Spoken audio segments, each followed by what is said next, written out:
Nouvelle version ce matin à l'audience. Ce soir de juillet 2014 à Taotira, l'accusé n'aurait en fait échangé aucun mot avec la victime. C'est un autre témoin clé, surnommé Soudé, qui aurait provoqué la bagarre. Problème, Soudé est absent du tribunal, la justice le recherche. Ça ne correspond pas. Il y a plein de mensonges aussi.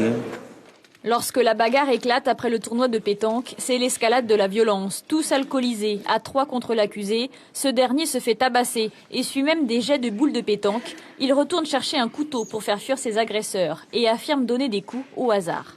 C'est plusieurs individus qui étaient au mauvais moment, au mauvais endroit et qui ont subi la colère instantanée de l'accusé sans trop voir venir ce qui se passait. Et en fait, dans l'altercation, des coups de couteau sont partis et il se trouve que c'est Séverin qui a perdu la vie. Les témoignages décrivent l'accusé comme un homme travailleur et honnête, sauf quand il boit, où il devient menaçant, voire violent.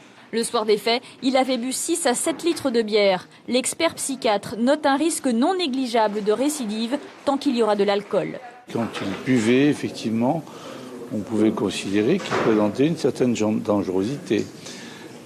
Depuis les faits et depuis sa sortie de prison, il n'a pas donné lieu à la moindre critique sur le plan de la violence. Il n'a jamais été violent, son épouse nous l'a bien redit. L'accusé comparaît libre sous bracelet électronique depuis 1 an et demi. Il encourt 20 ans de prison. Verdict attendu demain soir.